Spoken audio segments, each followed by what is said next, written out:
बच्ची 5 घंटे से फंसी थी जाम में।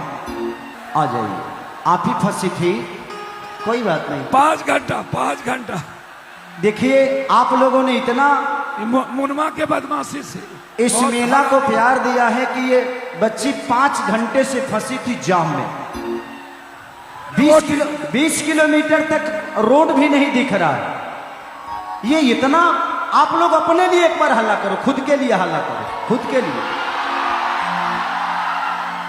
कि आप सब कितने प्यारे हैं कि यहां आने के लिए 5-5 घंटे लग रहे हैं। पूरा रोड जाम है 20 किलोमीटर तक।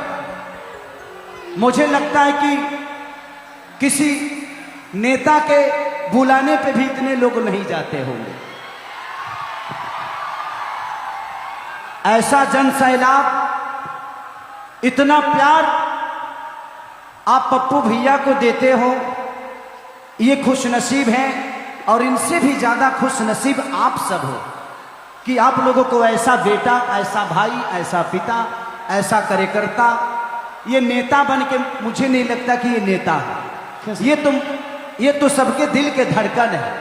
खेसारी भैया, हाँ, पूर्णिया एयरपोर्ट आप भूल रहे हैं। पूर्णिया एयरपोर्ट पप्पू यादव ने लाया है। मुझे पता है। वंदे भारत भूल रहे हैं आप। सोचिए कि आप सबके व्यवस्था के लिए, लेकिन भैया आप कोशिश करिए कि यहां ट्रेन मत लाइए, यहां फैक्ट्री लाइए। आ रहा मक्का और आप यहाँ यूनिवर्सिटी बनेगा 2-3 साल के अंदर। मक्का और मखान पर 5-5 फैक्ट्रियां होगी, सीमांचल और कोसी। लभ्य हो ये मोतिहारी की तरह चीनी मिल नहीं बंद हो जाएगा। क्या बात है, क्या बात है, लव यू। क्योंकि मैं नहीं चाहता कि मेरे अपने यहां के ट्रेन पे चढ़े और दूसरे देश में जाए। मैं नहीं चाहता। सच पूछिए तो मैं बम्बे रहता जरूर हूं, बट अंदर से पूछिए तो खुश नहीं हूं। क्योंकि बम्बे में सिर्फ पैसे कमा लेता हूं, जब बिहार में आता हूं तो हमें रिश्ते मिलते हैं, हमें अपने दिखाई देते हैं, तो ये सीना चौड़ा हो जाता है यार। मेरे कहने का मतलब, आप लोग, मुझे लगता है कि हमारे बुजुर्ग लोग होंगे यहां पे। ये राज्य बाढ़ में कम से कम एक बार नहीं, हजारों बार डूबा होगा, हजारों बार। अगर ये लोग जापान की तरह टेक्नोलॉजी लिया कर और 70,000 करोड़ 75,000 करोड़ हर बाढ़ में मिलता है ना, अगर चाहे तो यहां की बाढ़ की समस्या अगर रुक जाए तो अपने आप को आबाद करने में हमें टाइम नहीं लगेगा।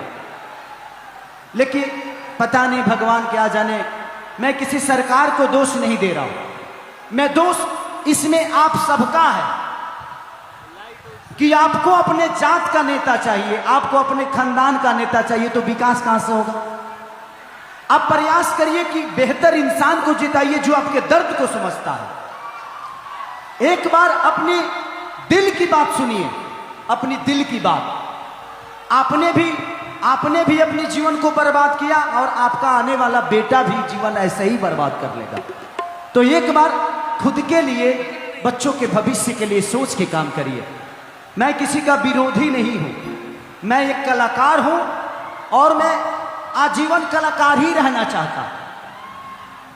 मुझे नेता नहीं बनना है, मुझे आप सबका बेटा भाई बनके, जैसे पप्पू भैया एक नेता के तौर पे नहीं, वो तो चुनाव इसलिए लड़ते हैं कि उनके हाथ में पावर आ जाए ताकि आप लोगों का काम कर सके।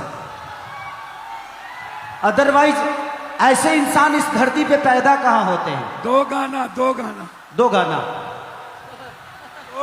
2 डांस बस। ओके, तो 2 डांस कर देता हूं, एक सैड सॉन्ग गा देता हूं, ठीक ना? ओ बाबा वो लोड हो गया गाना जो 2 दिन पहले मेरा रिलीज हुआ था, लाल घघरी।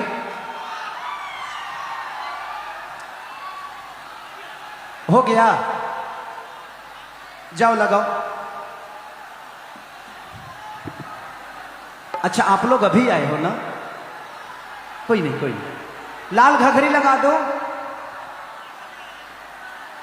तो ये जीवन है यार। मैं अपने जीवन में अगर बिहार में सारी व्यवस्था होती तो शायद खेसारी लाल यादव अपने बच्चों को महीने का 2 लाख रुपया देता हूं पढ़ाई के लिए, वो अपने बिहार में देता। मैं जितना टैक्स देता हूं मुझे लगता है कि मैं महाराष्ट्र सरकार को देता हूं। अगर मैं यहां पे होता तो शायद अपने राज्य को टैक्स देता और उस टैक्स के पैसे से कम अपने बिहार का विकास होता। भाई अगर हमें रोजी मिल जाए, हमें 15,000 रुपये की भी रोजी अगर बिहार में मिले ना तो हम 12,000 बचा लेंगे। लेकिन हमें अगर 30,000 की नौकरी गुजरात में मिले तो हम 10,000 भी नहीं बचा पाएंगे। खाना रहना वहां हर चीज का पैसा लगेगा और यहां हम 12,000 बचा के अपने माँ के साथ, अपने बीबी के साथ, अपने बुजुर्गों के साथ, अपने रोज के आशीर्वाद लेकर अपने पत्नी के साथ पकड़ के सुबह रहेंगे। पहुंच गया लाल घघरी। लेकिन क्या करिएगा।